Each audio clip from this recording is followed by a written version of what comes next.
اتنا زیادہ راویوں، اتنے نام آئے ہیں، اتنے لوگوں نے تذکرہ کیا.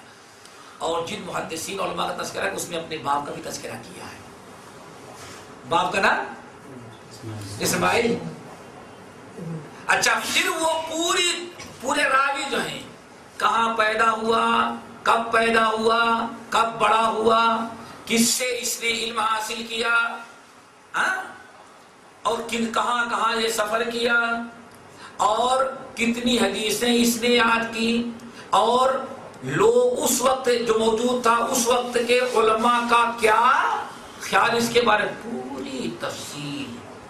یہ جو 9 جلدوں میں لکھی ہے تاریخ کبیر، تمام اہل علم کہتے ہیں چاہے 9 جلدیں لکھ ڈالی لیکن امام بخاری کو چراغ میسر نہیں ہوا. اللہ کو کام لینا تھا بخاری سے، اسی لیے بینائی لوٹائی تو اتنی تیز لوٹائی کہ پوری تاریخ کبیر کو انہوں نے مسجد نبوی میں بیٹھ کر کے بیٹھتے، چاندنی رات ہوتی اور چاند کی روشنی میں تاریخ کبیر کو انہوں نے مرتب کیا ہے. انسان تصور نہیں کر سکتا. اور حج میں ماں اور بھائی احمد تھے، لوٹا دیا اور تاریخ کبیر کی محبت میں وہیں بیٹھ کر کے لکھنا شروع کر دیا. ہاں دن میں بہت سارے کام رہتے ہیں، دن میں بھی لکھتے، لیکن رات کو سفر کی حالت ہے، چراغ کی کمی، تو چاند کی روشنی جو ہوتی تھی اسی میں ساری رات بیٹھ کر کے اس کا مسودہ تیار کرتے، مراجعہ کرتے، نوٹ کرتے، لکھتے. اس طرح سے اللہ نے ان کی بینائی عطا کی. امام بخاری رحمۃ اللہ علیہ کے متعلق اس لیے بہت سارے محدثین کہتے ہیں بڑی خوبی یہ ہے فقد ربی فی حجر العلم حتی ربا وارتقا. بخاری بڑے خوش نصیب تھے، پرورش پائے تو علم کے گود میں. باپ اتنا بڑا محدث چلا گیا، کتابیں گھر میں بھری پڑی، اور اللہ اکبر وارتقا صدی الفضل. اللہ نے اس خاتون کا دودھ بھی نصیب کیا تو اس خاتون کا جو تہجد گزار اور اعلیٰ درجے کی تقوی شعار تھی، یہاں تک کہ بچپنا مکمل. امام بخاری رحمۃ اللہ علیہ اس کے بعد فوراً مکتب میں امام بخاری کی ماں نے لے جا کر کے بیٹھا دیا. کس نے بیٹھا دیا؟ مکتب سمجھتا وہ الگ میں پڑھانے پرائمری، ہاں بیٹھا دیا. چلو بھائی پڑھنے کے لائق ہو گئے، جاتے پڑھتے. لیکن امام بخاری رحمۃ اللہ علیہ کہتے ہیں ہماری ماں نے ہم کو بیٹھا دیا وہاں. آج کی اسلام کیا قاعدہ بغدادی پڑھنے کے لیے تھا، آج کی اسلام یہ کیا قاعدہ، ہم کو تو بیٹھا دیا ناظر قرآن اور قاعدہ بغدادی پڑھنے کے لیے مکتب میں. بھائی اس وقت بھی علمیوں کے قرآن پڑھنے کے کوئی نہ کوئی راستہ تھا نا، وہی طریقہ سمجھ لو.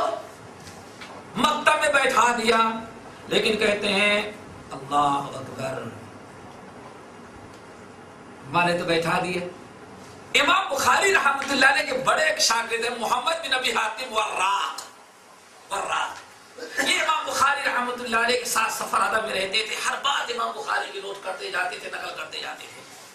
ایک دن پوچھا، امام بخاری نے کہا میاں الہم تو حفظ الحدیث وانا فی المکتب. اللہ اکبر. کہتے ہیں میں تو جب پرائمری پڑھا تو مکتب میں میری ماں نے بیٹھا تو اسی وقت اللہ نے ہمارے دل میں حدیث کا شوق پیدا کر دیا کہ محمد یہ کب تک پڑھتے رہو گے، جلدی پڑھو، تمہیں آگے حدیث بھی یاد کرنا ہے. کہتے ہیں الہم تو حفظ الحدیث وکنت فی المکتب. ابھی میں مکتب میں تھا جبھی سے اللہ تعالیٰ نے ہمارے دل میں حدیث کے یاد کرنے اور حدیث سیکھنے سکھانے اور حدیث کو حفظ کرنے کا شوق پیدا کر دیا. جب امام بخاری رحمۃ اللہ علیہ نے یہ بتایا تو وراق بیٹھے تھے، یعنی محمد بن ابی حاتم وراق. استاد نے بتایا اس وقت آپ کی کیا عمر تھی؟ کہتے ہیں کنت 10 سال کا تھا جبھی سے اللہ نے ہمارے دل میں حدیث یاد کرنے کا شوق پیدا کر دیا. باپ کے گھر میں کتابیں تو تھی ہی، مقتوطہ تھا، لوگوں سے سنتا تھا اور حدیثیں میں نے یاد کرنا. اللہ اکبر. بات آ گئی عبرت کے لیے. اللہ تعالیٰ سے دعا کرو آج ہمارے بچوں میں بھی یہی شوق پیدا ہو جائے تو بڑی مشکلات حل ہو جائیں. ابھی تفصیل میں جانے کے ٹائم میں مثال کے طور 2 مثالیں دیتے ہیں. ایک مثال دیتے ہیں، حدیث کا شوق پیدا ہو گیا 10 سال میں. آج آپ اپنے بارے میں سوچ لیں، بچپنے میں جس چیز کی کوشش کی ہوگی شوق پیدا ہوا ہوگا اللہ نے دیا ہے آپ کو. اس لیے بچوں کو بھی کہیں بچوں کے دل میں شوق پیدا کریں. بس 2 باتیں بتاتے ہیں شوق پیدا کرنا ہوتا ہے.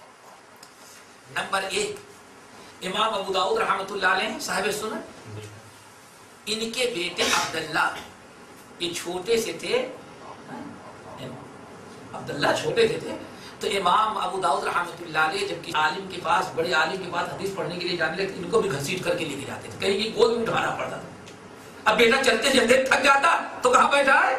کندھے پر. امام ابو داؤد اپنے بچے عبداللہ کو محدثین کے پاس لے کے جاتے، ذرا بڑا ہوگا چلتے گھسیٹتے چلے جا رہے ہیں. کچھ لوگوں نے کہا ہے موقع اللہ کے بندے اس چھوٹے سے بچے کو ماں کے پاس چھوڑ دو، کھانے پینے کھیلنے کودنے دو، اس کو بلا وجہ گھسیٹتے رہتے ہو. امام بخاری نے جواب کیا دیا؟ بات اصل امام ابو داؤد نے جواب دیا، میاں اصل میں یہ بڑے بڑے لوگ ہیں، ان سے تو میں علم حاصل کر لے رہا ہوں، پتہ نہیں یہ عبداللہ کو چھوڑ دوں گا، بڑا جب ہوگا حدیث حاصل کرنے کے لائق تو اس وقت تک پتہ نہیں یہ ہمارے بڑے بڑے علماء رہیں کہ دنیا سے چلے جائے، تو اس لیے میں گھسیٹ گھسیٹ کے لاتا ہوں تاکہ ابھی بچپنے ہی میں ان بڑوں سے فائدہ. آخرکار اپنے وقت کے امام عبداللہ رحمۃ اللہ علیہ، ابو داؤد رحمۃ اللہ علیہ کے انتقال کے بعد سجستان اتنے بڑے عالم ہو گئے کہ سجستان سے باقاعدہ بغداد بلائے گئے، اور بغداد کے اندر عبداللہ جب درس دیتے تو ایک ایک مجلس میں 40-40 ہزار طلبہ آیا کرتے تھے. یہ ساری برکت تھی بچپنے سے شوق پیدا ہو. نمبر 2، پچھلی صدی جو بھی گزری ہے، اس دور حاضر میں نواب صدیق حسن خان بھوپالی رحمۃ اللہ علیہ جو تھے یہ سب سے بڑے عالم حدیث کے سمجھے گئے عالم بھی، اور دنیا میں حدیث کی نشر و اشاعت، مصر سے کتابیں لانا، مکے سے کتابیں لانا اور لا کر ترجمہ کروانا، تحقیق کروانا، شرح لکھنا، مختصر کروانا اور پھر چھپا کر کے بھیجنا. معلوم پڑ گیا کہ ہاں فلاں جگہ دنیا میں ایک عالم ہے. نواب صاحب ایڈریس لیتے اور کتاب اس کے نام پارسل بھیج دیتے، اس بیچارے کو پتہ بھی نہیں کہ ہمارے لیے حدیث کی کتاب آ رہی ہے. اتنا حدیث کا شوق کیسے پیدا ہوا؟ بس کہتے ہیں کہ ہمارے باپ کی کتابیں رکھی تھی، ان کی کتابیں جو سردی کے بارش کے موسم میں باہر سکھانے کے لیے ڈال دی جاتی، ان حدیث کی کتابوں کو بڑا شوق سے الٹتا تھا، پڑھتا تھا، دیکھتا تھا. بڑا دل چاہتا تھا کہ کاش کی ہم کو پڑھنا آتا تو یہ کتابیں میں پڑھ لیتا. ایک تو شوق ہوگا، کہتے بالکل چھوٹا سا کھیلنے والا بچہ. اسی اسنا میں کہتے ہیں حیدرآباد سے مولانا ولایت علی صادق پوری رحمت اللہ علیہ پٹنہ واپس جا رہے تھے کیونکہ ان کی والدہ کا انتقال ہو گیا تھا. تو کیسے جا رہے تھے؟ بلوغ المرام ساتھ میں رکھ کر کے اور قرآن پاک کا ترجمہ چلے جا رہے ہیں. جہاں مسجد آ گئی وہاں بلوغ المرام کی حدیث کا درس دینا اور قرآن کی تفسیر بیان کرنا. بیان کرتے کرتے حیدرآباد سے چلے تو بھوپال پہنچ گئے اور وہاں ملاقات ہو گئی نواب صدیق حسن خان بھوپالی سے. شوق دلایا کتابوں کو پڑھتے ہوئے، بیٹے ایک کتاب بلوغ المرام ضرور پڑھنا. اللہ اکبر. کہتے ہیں وصیت تھی، شوق پہلے سے تھا.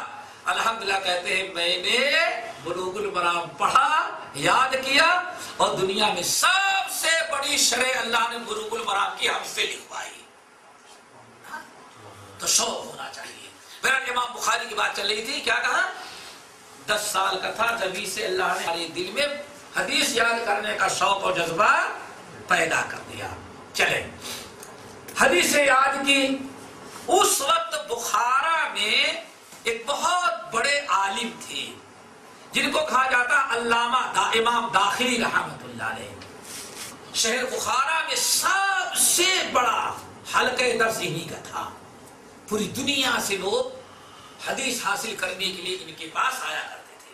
دیکھو یہ خاص ذہن میں رکھیں، اللہ تعالیٰ کو جب کسی سے کام لینا ہوا تو کس طرح سے اس سے کام لیا۔ نابینا تھے، بینا بنایا، اور بینائی بھی بے مثال پاور والی، پھر مارے مکتب میں بیٹھایا، اللہ تعالیٰ نے دل میں شوق ڈال دیا، 10 سال کی عمر ہے، اب آگے بڑھو۔ حدیث کا شوق تھا، اب حدیثیں یاد کرنے لگے۔ چند سالوں میں اتنی زیادہ حدیثیں انہوں نے یاد کر لیا، اللہ